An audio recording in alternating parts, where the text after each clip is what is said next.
Alexa Labois pour Urban News et je me trouve présentement au manoir du Lac-de-L'Âge à Québec pour le congrès du Parti conservateur du Québec.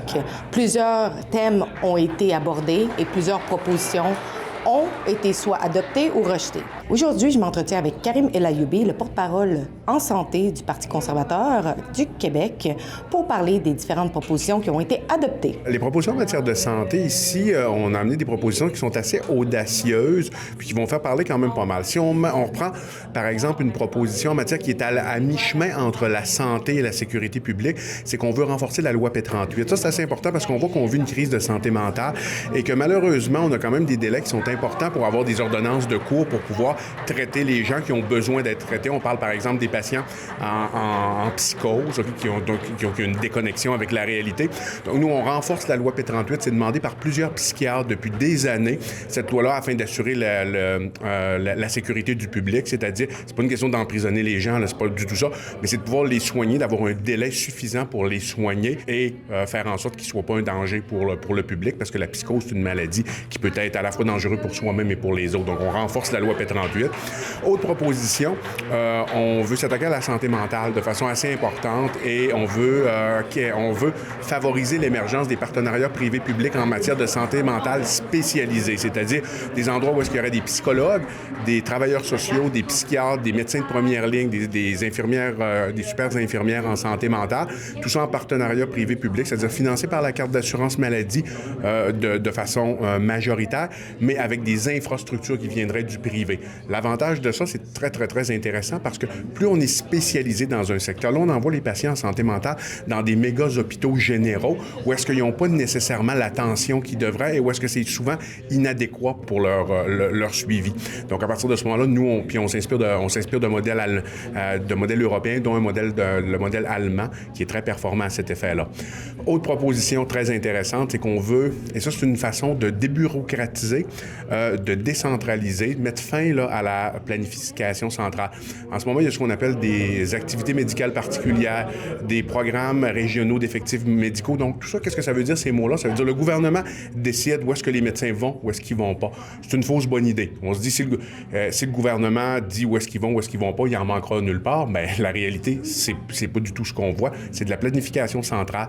Ça crée des pénuries d'effectifs dans des endroits où est-ce qu'il devrait y en avoir. On n'a pas besoin d'aller très loin. On va dans le reste du Canada anglais, où les modèles de santé ne sont pas parfaits non plus, mais souvent les délais sont moins longs qu'au Québec. Et les délais pour voir un spécialiste, les délais dans les urgences, tout ça, et eux, ils ne fonctionnent pas de cette façon de planification centrale. Donc, nous, on veut abolir graduellement avec des mécanismes de transition cette planification centrale. Et puis, on sauve de la paperasse, on sauve de la bureaucratie, on déréglemente et on fait en sorte qu'on utilise, comme dans le reste du Canada anglais, comme dans des modèles européens très performants, des modèles d'incitatifs et laisser les régions, les établissements faire leur propre recrutement et être autonomes dans leur recrutement. Ça en est une autre.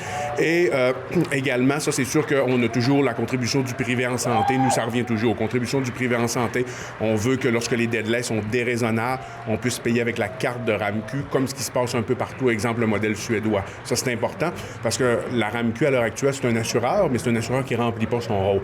Le rôle d'un assureur, lorsque vos délais sont déraisonnables, ou si c'est moins cher dans le privé, vous devez aller au privé. Donc, ça, c'est vraiment les propositions fortes. Et je vais vous en mentionner une dernière ici, qui me tenait beaucoup à cœur, c'est-à-dire faire un virage vers les soins à domicile pour respecter la dignité des aînés.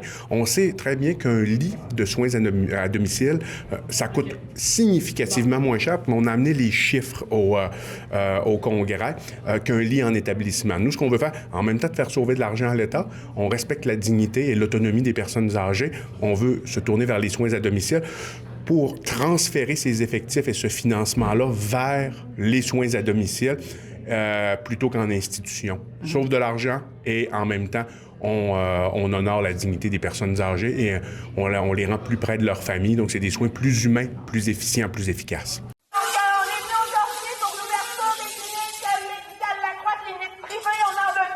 Qu'est-ce que vous diriez aux gens, justement, il y a des gens qui sont extrêmement réticents à avoir du privé en santé, on le voit, même les syndicats sont extrêmement contre. Qu'est-ce que vous leur diriez, justement, pour leur faire peut-être changer d'avis ou peut-être démystifier certains préconçus qu'ils pensent que c'est la vérité, mais ça ne l'est pas nécessairement? Bien, je leur dirais, à un moment donné, il faut toujours regarder qu'est-ce qui se fait ailleurs. OK? Moi, ce que je fais, c'est que je regarde les modèles universels, qui ont une universalité, c'est-à-dire que où tous les gens sont soignés, et notre modèle. Notre modèle, quand on le dit avec une hyperbole, on dit qu'il est soviétique, bien, un monopole, c'est soviétique en soi. Et qu'un monopole soit public ou qu'un monopole soit privé, les deux, c'est une catastrophe. On ne veut pas de monopole, on veut de concurrents. Les modèles qui fonctionnent le mieux sur la planète en termes d'accessibilité des soins, c'est de loin des modèles où est-ce qu'il y a une concurrence entre le réseau privé et le réseau public. Qu'est-ce que ça veut dire, le privé? Vous savez, il y a du privé à but non lucratif des OBNL, c'est du privé à but non lucratif. Des aidants naturels, c'est du privé à but non lucratif. Si vous voulez aller aider vos parents puis vous êtes rémunéré par l'État pour le faire en soins à domicile, bien, ça, c'est du privé à but lucratif. Si vous le faites comme aidant naturel sans bénéfice, c'est du privé à but non lucratif. Après ça, il y a tout le concept le patient, lui, ça ne lui dérange pas. Il faut bien savoir, c'est qu'il faut séparer l'assureur du fournisseur de soins. Un assureur, que l'assureur soit l'État, la RAMQ, ça peut être correct. Par contre, le fournisseur de soins n'a pas à être l'État. Même principe pour les automobiles. Si vous faites affaire, par exemple, avec une assurance Intact, bien, c'est pas Intact qui répare votre auto. Lui, il s'arrange pour vous trouver un fournisseur de soins et il paie à votre place parce que vous payez une cotisation. La RAMQ, on la paie avec nos impôts.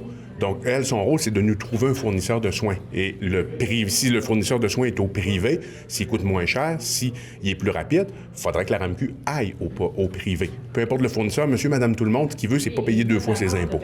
Et il veut avoir des services. Une des problématiques qu'on a, c'est que là, maintenant, on a des aînés qui regardent à l'aide médicale à mourir pour finir leur vie, au lieu de voir, mettons, leur fin de vie comme étant quelque chose de serein, où est-ce qu'ils vont avoir des bons soins, où est-ce qu'ils ne seront pas dans la douleur. Mais là, ce qu'on voit, c'est complètement l'opposé. C'est que des gens qui ont peur de vieillir, des gens qui ont peur d'être délaissés dans les CHSLD, puis ont peur de souffrir, et se tournent vers l'aide médicale à mourir. Qu'est-ce que vous pensez de ça? Bien, c'est sûr que pour l'aide médicale à mourir, là, il y a plusieurs choses. Lorsqu'on parle d'aide médicale à mourir de cancers terminaux avec des métastases un petit peu partout, ça, je pense que je pense que même si on donne les soins les plus impeccables, les gens vont quand même souffrir et c'est tout à fait justifié. Par contre, ce qu'il faut, puis là, vous avez raison de souligner ce point-là, il ne faudrait pas que nos aînés se tournent vers ça parce qu'ils ont de la difficulté à avoir accès à des soins. Ça, c'est sûr et certain. Et oui, en effet, il pourrait y avoir une pente glissante. C'est pour ça qu'il faut avoir le modèle de soins le plus accessible possible pour éviter ces pentes glissantes-là. Le système québécois en tant que tel, pensez-vous que malgré avec toutes ces propositions-là, est-ce que vous pensez qu'on est quand même capable d'achever d'avoir un système de santé fonctionnel ou vous pensez qu'il faudrait encore aller plus loin?